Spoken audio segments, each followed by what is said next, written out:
Yo, and what is going on, YouTube, and welcome back for another Oathbreaker Deck Tech. Now, if you guys are interested in the Oathbreaker format, make sure to hit that like button and subscribe if you have not already. If you guys are interested in MagiKids, the official charity of the Oathbreaker team, make sure to check out those links in the description below. But guys, let's jump right on into this video. Now, our Oathbreaker of choice for today's video is going to be Nicol Bolas, the Dragon God, paired with his signature spell, the Elder Spell. Now, Bolas enters the battlefield for blue, triple black, red, with 4 loyalty and the following abilities. Now, his static ability is that we have the loyalty abilities of all planeswalkers on the field. His +1 draws a card, each opponent exiles a card from their hand or permanent they control. His -3 destroys target creature or planeswalker. His -8, each opponent who doesn't control a legendary creature or planeswalker loses the game. Now, his signature spell is perfectly synergized as Elder Spell destroys any number of target planeswalkers. We choose a planeswalker we control and put 2 loyalty counters on it for each planeswalker destroyed this way. So we have Bolas on the field, we cast Elder Spell, put 4 to 6 counters on Nicol Bolas, we ultimate him, and we win the game. It's pretty much as easy as that.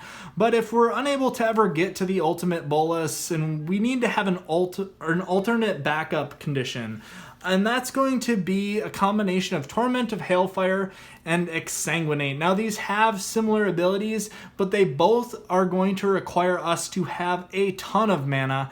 And the first way to do that is through Urborg, Tomb of Yawgmoth, and Cabal Coffers. Urborg makes all of our lands into swamps, and Cabal Coffers adds a black to our mana pool for each swamp we control. So we're going to get 8 to 10 mana out of that, then tap the rest of our mana, and we should be good for lethal damage.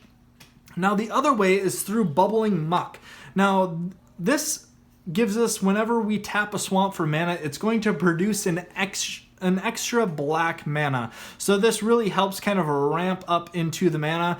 Now, if we're unable to find the Urborg or the Cabal Coffers, we are going to use Ashnod's Altar to a similar effect, paired with 2 token generators. You could add additional token generators, but the Locust God and Young Pyromancer both are going to create 1/1 tokens that we can sack to the altar for 2 mana apiece.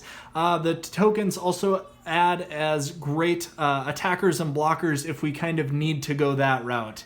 Now, our next package is our cost reducers, and that's going to be cards like Nightscape Familiar, Baral Chief of Compliance, Goblin Electromancer. They're going to allow us to cast our instants and sorceries in this deck for cheaper and really kind of push through our awkward mana as we already have it with a 3-color deck. But since we're casting a lot of cantrips, we have a package of creatures that care about instants and sorceries, the first being Snapcaster Mage. Now, he really needs no introduction. He's giving us an additional cast from the graveyard of an instant or sorcery. Cast Dissident Mage, she's kind of doing the same for us, but just on a long-term plan. Flux Channeler, whenever we cast a non-creature spell, we get to proliferate Bolas.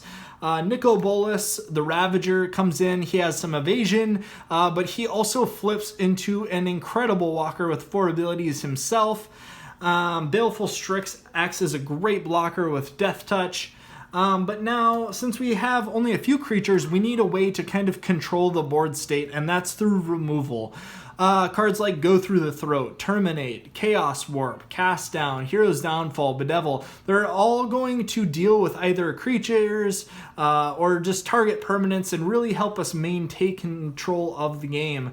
Now, while we try to find our win con, we have cards like Faithless Looting, Ponder, Brainstorm, and Preordain. That's just to kind of turn through our deck to find the cards that we need to finish the game. Now, the next is just old-fashioned control, Counterspell, Swansong, Force of Will, Mana Drain. They really all do the same thing. We want to make sure that nothing too crazy happens on the board, and we want to maintain control at all times. Now, Mystical Tutor is in there to really just help us find our win cons if we're unable to draw into them on an end step. We can tutor up Torment of Hailfire. Next turn we can cast it for lethal and wrap up the game. Now, since we're running a 3-color deck, we do have some cards that need to fix the mana. Felwar Stone, Izzet Signet, Dimir Signet, these kind of help us alternate our mana into the colors we need, since Bolas can be awkward to cast at times. Now, if we're fortunate, we will draw into a Chromatic Lantern early in the game, and then this is really a non-factor because our lands all tap for any color. Another cost reducer we have is a Primal Amulet, which our instants and sorceries cost 1 less to cast, but then once it has 4 charge counters on it, it flips, and then all of our instants and sorceries get an additional copy, and really just kind of helps us wrap up the game. But guys, that's going to be it for this Oathbreaker Deck Tech. If you guys have any decks you'd like to see in the future, make sure to leave a comment down below, and I will do my best to make my way through them. As always, guys, make sure you hit that like and subscribe button, because what else you gonna do? I'll check you guys later.